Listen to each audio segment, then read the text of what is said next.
Now it's time to take a deep dive. How deep is your dive? We're going to dive into Australian TV culture. Firstly, we're going to start off with the big three networks. So, throughout the 80s and the 90s, Australian television was largely dominated by the big three, being 7, 9 and 10, alongside ABC and SBS, but essentially it was the top three, right? Yeah. So most households at that time only had a handful of channels. That's all you had. That's all you got. If you could find them, meaning that the same shows were watched by a huge proportion of the country at the same time. So those networks became incredibly powerful in shipping Australian entertainment, sport, news and pop culture. Because everyone watched the same shit. It was shit. Well, you had like the conversation about it. It's like, oh, did you watch whatever? And it was like, yes, because we all watch the same things. You had 3 channels to pick from, essentially. Yeah, you didn't have the options, which brings us to appointment television. So before streaming, YouTube, or on-demand viewing, television was built around schedules, right? So if you missed an episode of a show, you're fucked. Guess what? Yeah. There's a good chance you just missed it. That's it. You won't get to watch it again unless you recorded it on a VHS tape, right? Well, remember you used to look in the TV program to find out at 7 o'clock this was on, or we had to plan it. Families would organise their evenings around certain programs. Many kids rushed home from school to catch their favourite shows, like we said, Batman, Monkey Magic. TV guides in newspapers and magazines were essential because people genuinely planned their week around their television programming. You would you would wait for premiere movies. We talked about that in episode 10, and you would make a big thing of it, or sporting events, or anything. Christmas carols, whatever it may be. It had to be in the TV guide or the TV week, and they would come out of the newspaper, and you'd have to go through and go from there. You basically pick out what you wanted. So you knew 8:30 Wednesday X-Files. Yeah. And then so you would plan your day around that. I love the fact that I think you actually got that right. Yeah. I think you got that right. There you go. Australian identity on television.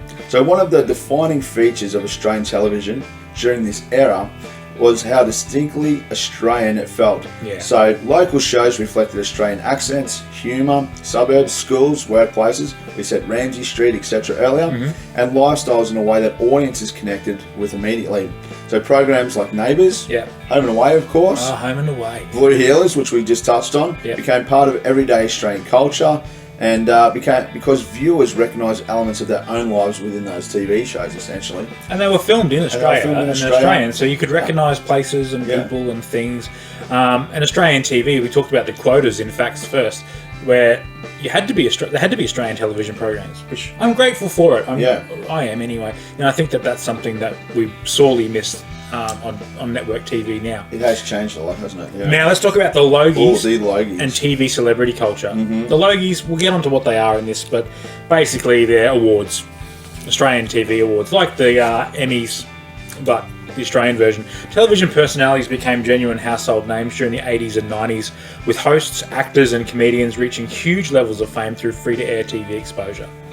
The Logie Awards became a major annual television event, they're still on, celebrating Australian programs and personalities, particularly the Gold Logie. It was a big thing, right? Gold Logie.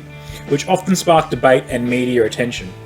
At the height of Australian television culture, TV stars were among the most recognisable celebrities in the country. You used to vote for your who was going to win the Gold Logie. I'll tell you what, Ray Martin, he won a bunch of them. Yeah, he must have won. Lisa 40 of them. McHugh, Yeah. she won a bunch of them. Yeah. Bert Newton might have won. Rove, old Moonface. the Rove won a would have couple, had to. I assume they still do the Logies. I can't say. Nobody cares We anymore. don't watch free-to-air TV anymore, and that's part of the issue, isn't it? I What suppose. about Richard Wilkins? Yeah, think he ever won one? He might have won. He might have won. Molly Meldrum might have too. No, Molly didn't win nothing. Big Molly. Molly didn't win shit. Love you, Do Molly. yourself a favour. Google Molly Meldrum. And Richie Wilkins. Yeah. Next up, we have shared television experiences. So television during this period felt like a shared national experience because of the because of, as we said, limited channels. Everyone watched the same shows. So major finales, remember that? Sporting events, comedy sketches, and dramatic TV moments were discussed at schools, workplaces, and family gatherings the next day because millions of people had all watched the same thing. Exactly.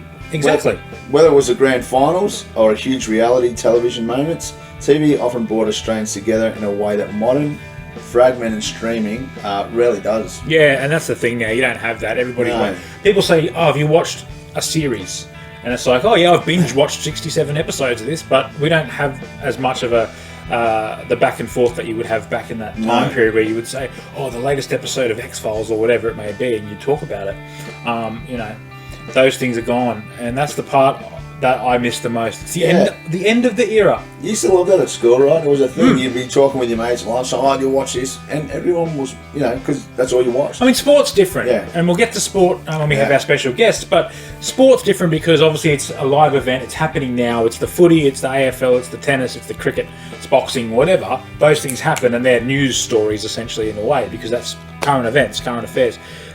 But yeah, the sitcoms and stuff. But by the late 90s and early 2000s, television culture began to change significantly, which it has so much. With the rise of Foxtel, we talked about that in episode 1. Reality television, DVDs, and eventually streaming services. Now, I love streaming, Wibbles, don't get me wrong. I do think that it's good and it has its place, but I do miss this. Audiences became more fragmented. Yeah. Oh, absolutely, yep. And the idea of the entire country watching the same shows at the same time began to disappear. It's gone now. While modern television offers far more choice and convenience, like you can watch whatever you like, which realistically, you know, if you're talking about watching Seinfeld or X-Files, we can go and do that now. But you're not having that conversation piece with anybody. Many people still remember earlier era as a simple, more communal time for entertainment. Absolutely, it was. Absolutely, it was. Because they were premieres. They would come on to be the premiere of the next episode, whatever they may be, and just don't have that anymore. No. Doesn't happen. And a big thing, you know, going back to programming, remember it was like Frank Warwick's World Around Us, or David Attenborough's, like, you just used to watch. Who turned 100? Happy birthday, David Attenborough. Hang in there, man. Jeez, hang in Big fan of the show. He writes in often. He's often writing. He watches us. He actually does voiceovers and he goes, and look at these two idiots. He's right. And the dinosaurs. Oh no, that's Morgan Freeman. but see, the dinosaurs is a good example actually, because that just was recently on Netflix. So you do sometimes get a show that people like that you'll talk about that's current. Like you and I. Well, it's dinosaurs. I'm talking about it. I'm talking about it all the time. But that's the sort of thing that is definitely gone. And some of those iconic shows that you would have those premieres episode after episode, they're coming up in the next segment. The top 10 is the most iconic, I mean, there's some big ones, primetime icons in this top 10, and there'll be a bunch of honourable mentions. So over to you crazy cowboy bastard. He's going to get upset about that.